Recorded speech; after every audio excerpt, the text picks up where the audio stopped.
All right, Genesis chapter 29. We stopped last week at verse 30. Remember where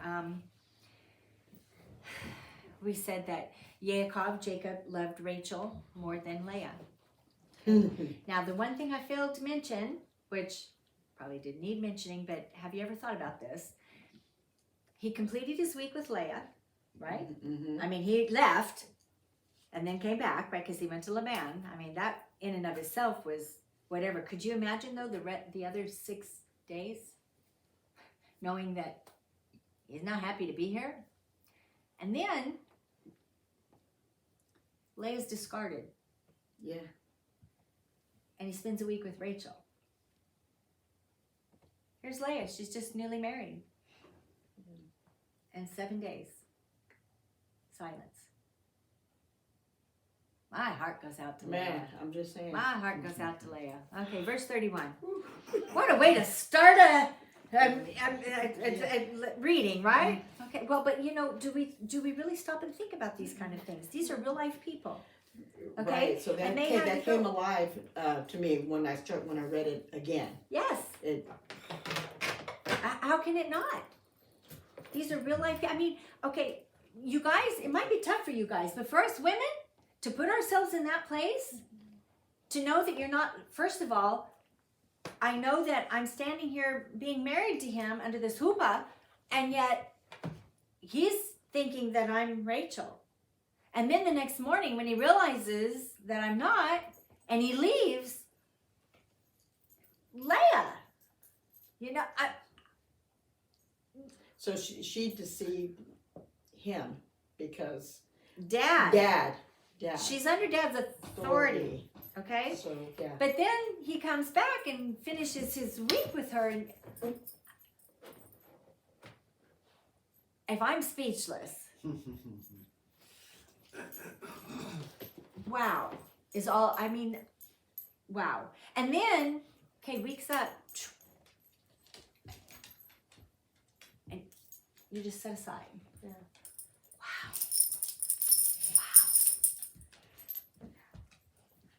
Oh, you know, come to your life will be so much better. You know, we need to stop lying to people. Life isn't necessarily going to be better just because you know God.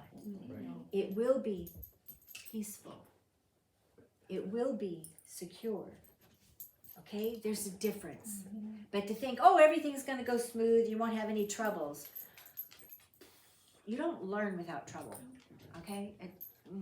All right. Verse 31. Verse 31. Adonai saw that Leah was unloved. Okay. Can we trust that no matter where we are, Adonai, that's Yud He Vav He, by the way, he sees. Remember when I told you Yahweh Yireh, we say God provided, but the root word to Yireh is God see. First he has to see you where you are. Then he provides what you need. Okay? Are you waking up, Mr. Amos? Calm down. Okay, Benadryl doesn't last very long. So Adonai saw that Leah was unloved. So he made her fertile. You know, look for the blessings where God gives you blessings, okay? While Rachel remained childless. Leah conceived and gave birth to a son whom she named Reuben, or we say Reuben, okay, but it's Reuben. See, a son. Okay, for she said, it is because Adonai has seen how humiliated I have been, but now my husband, oh, am I ahead of myself? Oh, I'm sorry, I got ahead of myself. It is because Adonai has seen how humiliated I have been, but now my husband will love me. Verse 33, she conceived again, and she gave birth to a son and said, it is because Adonai, Yud He Vav He, has heard that I am unloved. She knows that God sees. She knows that God hears. And I find it very interesting that we don't point out that Leah and Rachel understand Adonai, Yud He Vav He, the God of Abraham, Isaac, and Jacob, not having been. Okay? But you understand Abraham and his brothers knew the God of Abraham, Isaac, and Jacob. She conceived again, right? So once more she conceived and she had a son. Now this time my husband will be joined to me. Okay, so we have We have Reuben. We have Shimon. As a matter of fact, Shimon. Do you hear something in there? The root word to Shimon is Shema, hearing. Okay? God has heard me. All right. Once more she conceived, verse 34, and had a son, and she said, now this time my husband will be joined to me, because I have borne him 3 sons, and therefore she named him Levi, joining. And isn't it interesting that Levi, okay, so look at Israel. God chose Israel. This is the easiest way for me to explain this. You know, God chose Israel. Oh, they think they're something special because they're the chosen people. No, you missed it.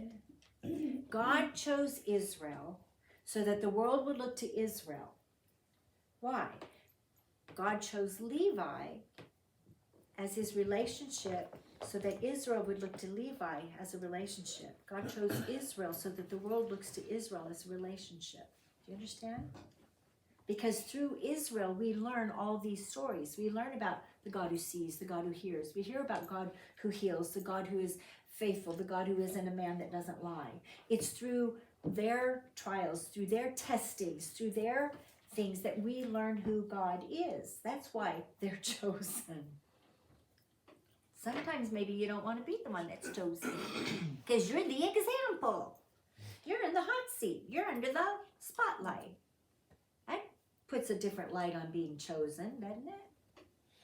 We're chosen too. Not because we're special, not because we did anything, right? Okay. So she conceived yet again and had a son and said, this time I will praise Adonai, Yad-Heh-Vav-Heh. Therefore she named him Yehuda. We say Judah. This is actually where we get the term Jew from. Okay, Judah, Yehuda. Praise. And then she stopped having children. Okay? That's wonderful. When Rachel saw that she was not bearing children for Jacob, she envied her sister. Oh, brother.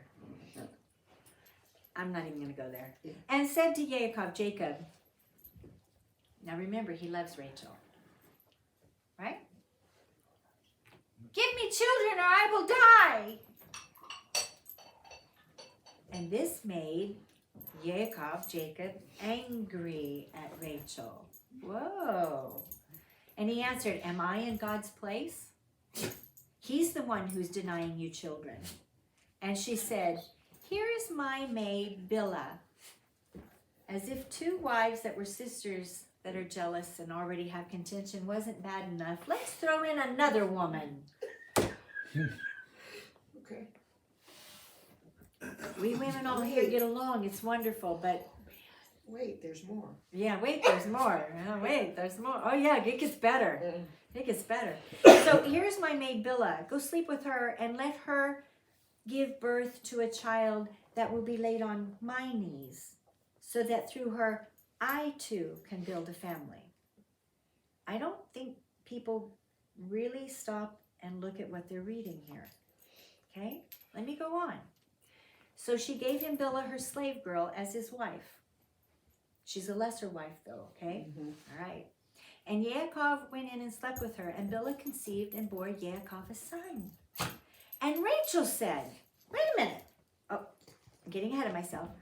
God has judged in my favor. Indeed, he has heard me and given me a son. This is Rachel. Therefore, she called him Dan. He judged. Have you ever missed that? Bilhah conceived a child. I don't know about y'all women, but I bonded in my pregnancies. I didn't bond after they were born. I bonded while I was carrying them. There's no right or wrong way. Just if somebody bonds after they're born or a year after there's no condemnation. I bonded carrying them. Okay? So here's Bilhah, a slave girl. Oh, here, go. No choice. No whatever. Here. Bears a child. Can't even name her own son. Yeah. Okay.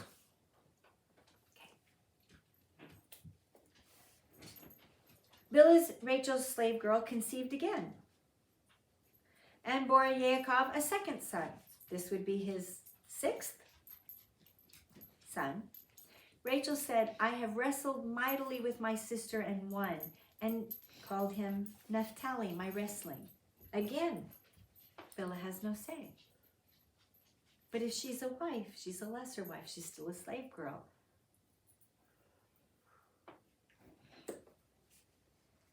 When Leah saw that she had stopped having children, she took Zilpah, her slave girl. Well, 3, let's have another one.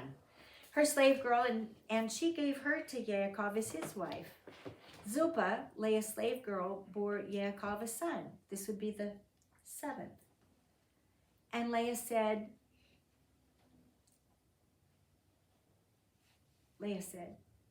you heard that? Leah said, good fortune has come, calling him Gad. Zilpah and Bilhah, I thought Leah had it bad. How about being Zilpah and Bilhah?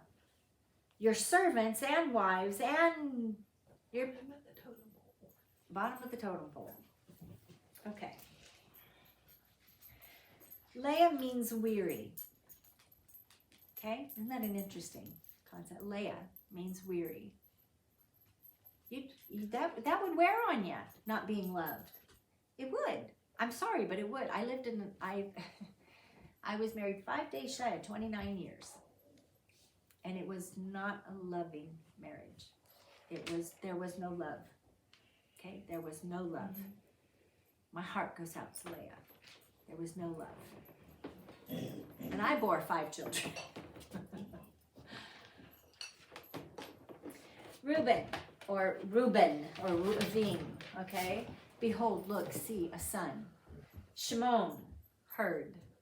Levi, joined. Judah, praise. These are the first 4 sons of Leah, the one who is weary. Okay? Then Rachel. Rachel is a ewe. That's what her name means. Well, she was the fair one. She was the one that was loved. And ewe is precious, right? Okay. Bilhah means troubled. Yeah. Slave girl, here, child, you can't even name your child? You brought a 3rd one into the 2 sisters? Yeah, there's going to be trouble. Judge and wrestling, right? Judge and wrestling. And then comes Zilpah. Zilpah means a trickling. I got nothing for you. I don't have anything for you on that one. And she has Gad, right? Good fortune. And then she bore a 2nd son, and Leah said, how happy I am. Women will say, I am happy. No concern for Zilpah. This is my son, right? And call him Asher, happy. I can't imagine. I can't, okay? During the wheat harvest season, Reuben went and found mandrakes. Now, I have to tell you, Reuben's young. He's not a man. He's a man-child, okay? In this time period here, I'm going to say he's young, not even in his teens, okay? Because we know that, we'll read it in a little bit, but Jacob's only here for 20 years. And it's taken 7 for him to even get married and have a child, and then at least another, 9 months. So let's say 8 years, okay, out of 20. So the oldest he can be, 8 out of 20, is what? 12. But we're not at the end of the time yet. So he's not in his teens. He's a young boy. Okay, he's a young boy at this point. Because Reuben's the firstborn, all right? During the wheat harvest season, Reuben went and found mandrakes in the field, and he brought them to his mother Leah. Even the children are aware, as young as they are. And Rachel said to Leah, oh, give me some of your mandrakes so that I can be fertile. And she answered,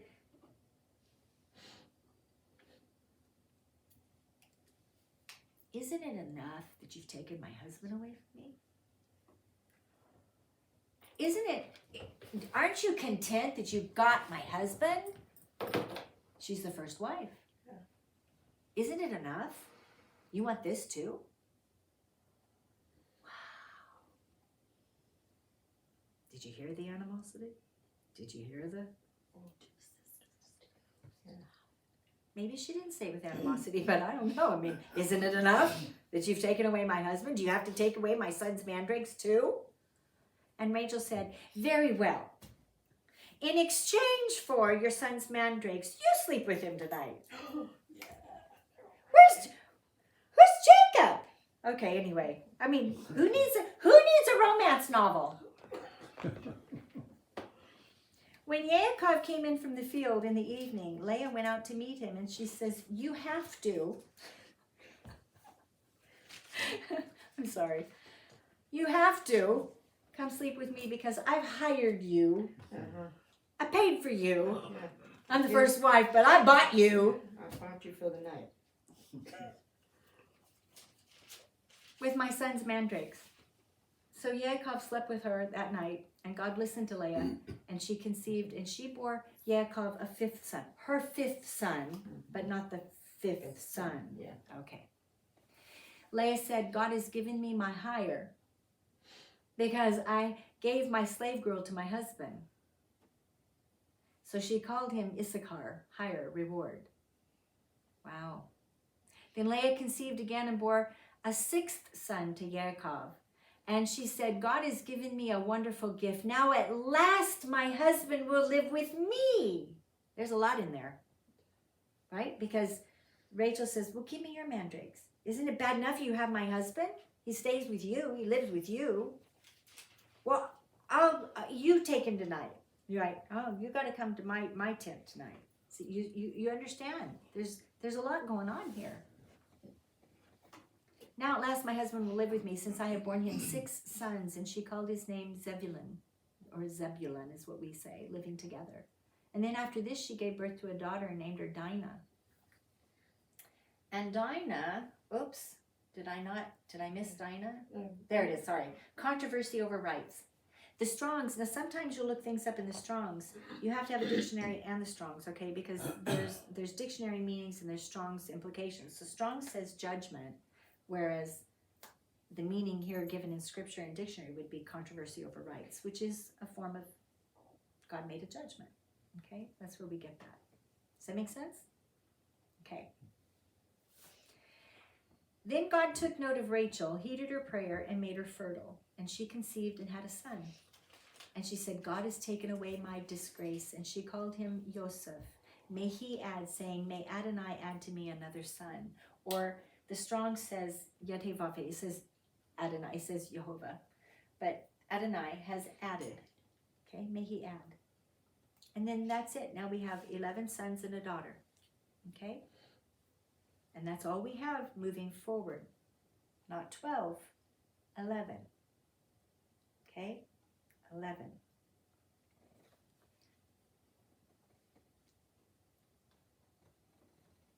Okay, so maybe the way we do things in the Western world is a little screwed up. How's love working out for you? How's the divorce rate? See, marriages in the East, biblical marriages, are arranged. No, and no. Okay, I probably lost however many people. What? Hear me out. Just listen. A biblical marriage, a biblical understanding, a Jewish wedding, there's the betrothal period where they're considered married. But first what happens is the father says, there's an agreement between fathers, right? Then there's an agreement with the young man. And then the young woman has that opportunity is presented to her. The contract is presented. And there's a cup that's laid there. If she takes the cup and drinks it, she's accepted the contract. They're married. It's not consummated until the father tells the son, okay, now go get your bride, which could be, we don't know how long. That's what we're waiting for the father to say, go get your bride. Okay? But we've taken of the cup, right? Okay. If she rejects the cup or pushes it away, nothing doing. There is no contract, there is no marriage. So for us to say, oh, the woman has no choice. Yes, she does, actually. But let's go back even further. maybe if we went back with a more biblical understanding and we taught our sons to be sons, and we taught our sons to be men, and we taught them that men provide, and we taught them character. And maybe if we taught our young women how to be the homemakers of the home. I'm not saying don't work outside the home. I'm not saying that at all. There's plenty of examples of women having businesses and doing things. That's not what I'm saying. But if we taught them the character, and if we taught them what to look for in a young man as a provider, see, attraction's still there because she takes the cup, right? Or she rejects the cup. But feelings aren't at the center of the relationship. Dating, I've always said dating is a setup for divorce. Dating is a setup for divorce because you date, and maybe you have a girlfriend or boyfriend for a while, and then you break up, and then you go to another one, and then you go, what is that? That's not, courtship is different. In Scripture, the relation, it's different because the focus is marriage is not about a feeling. It's about character, and it's about morals, and believe it or not, they grow to love. You know, I think of one of my favorite movies is Fiddler on the Roof. And there's a song, after 25 years, you know, do you love me? Do you love me? That's the song. And like, after 25 years, yeah, I guess maybe I do. It's foreign to us. So what am I espousing? I don't know.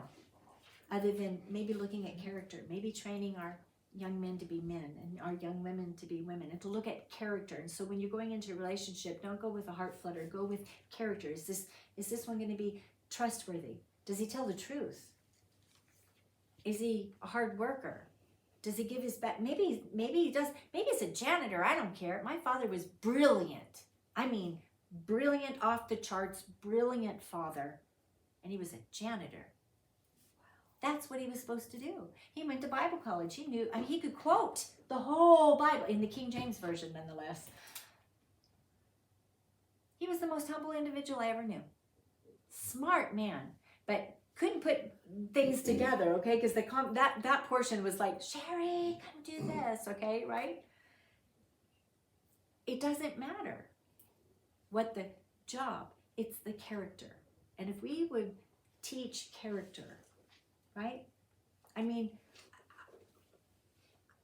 the high school's right here, 3 houses from me. The high school's right here. I see, and I'm like, oh, the things I see, it's like, no, you shouldn't be having relationships. Like, no, you should, no. That's reserved for marriage. We don't teach that. See how far we've come. We need a moral compass. It's right here. Some would say, oh, it's too late, we're too far gone. No, I disagree. I learned a line from Elizabeth Elliot. Do you know who Elizabeth Elliot is? Okay, Jim Elliot, Elizabeth Elliot, and others went down into, I believe it was Central America, and they were missionaries to Cannibal Nation. Yeah. And so they had this inroad and this relationship. Well, it ended up that Jim Elliot and 2 others were murdered by them. Okay? These women went back. Some of them remarried, and they went back to the same tribe. And these tribes, matter of fact, Stephen Curtis Chapman actually has a song. And one of the tribal leaders who was part of murdering him sings a portion in his language. They all converted. I hate that word. I'm sorry, not converted. They were all transformed by the renewing of their mind with truth. Okay? Elizabeth Elliot, I got to meet her, and she said something one time, and she was speaking to young people and to young adults, and she goes, if you've blown it, and you've lost your chastity, she says, you cannot regain your virginity, but you can regain your chastity. You can be renewed. You can be transformed.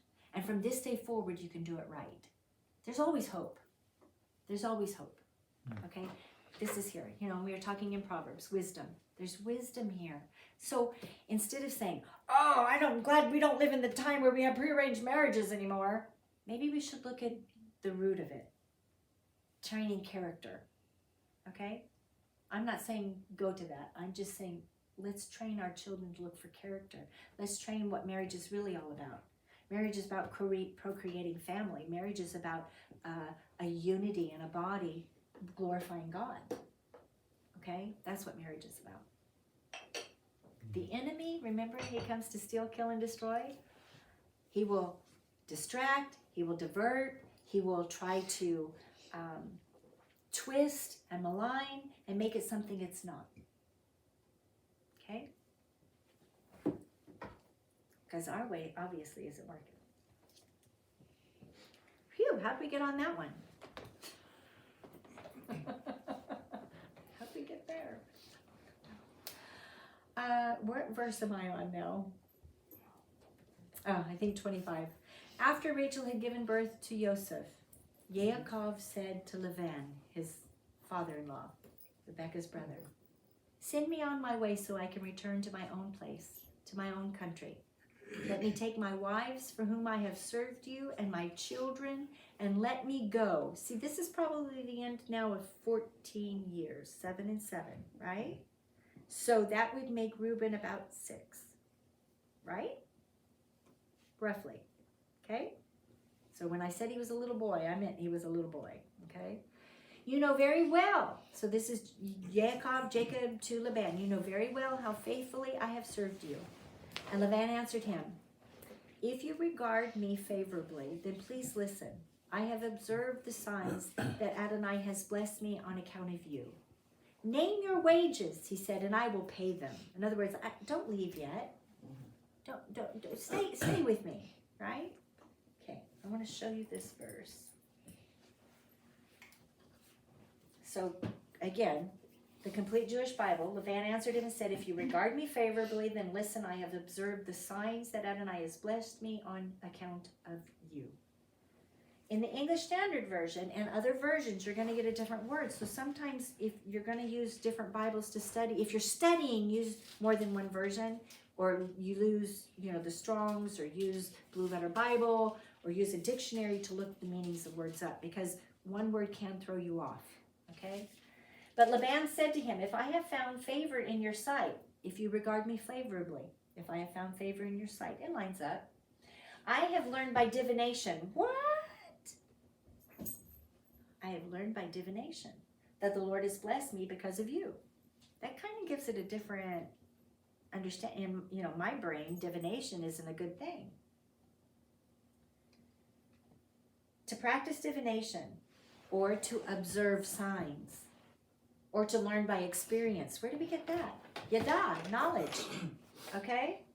So it's not just divination. There's more than one way to translate this word. Okay?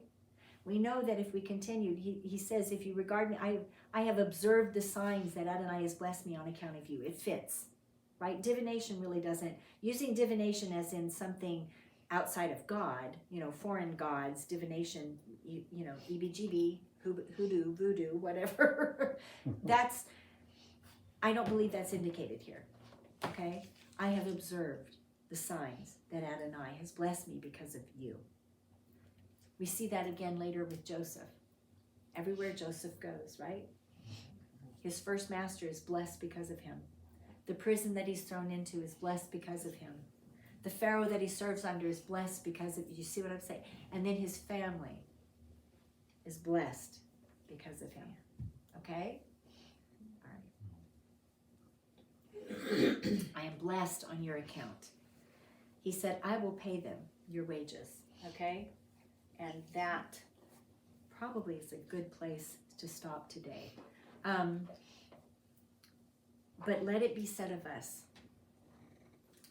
Let it be said that everything you step into, okay? We work in a secular world, but let it be said of us that I'm blessed because of you, because of who you belong to. Because I can see observable signs that God has blessed me because of you. So let it be said wherever we go, that whatever we do, it has been blessed by God because we abide, right? Abraham, remember, Abraham was a friend of God. Isaac was the obedient son. What was Yaakov? One who followed closely after and heard and listened and obeyed. Let that be our fathers. Okay, let us be the friends of God who obey because we hear and we listen and we do. Let us follow closely after. Okay?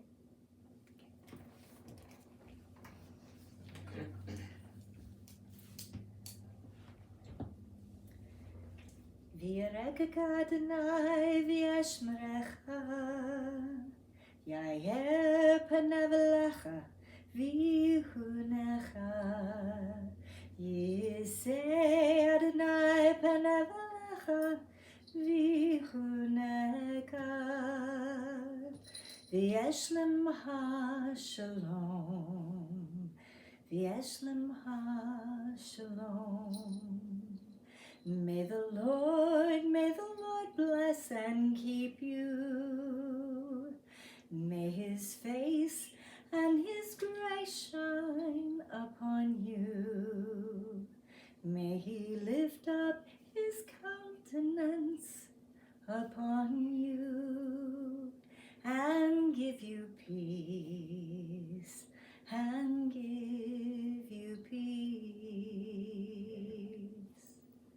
Shabbat shalom. Shabbat shalom.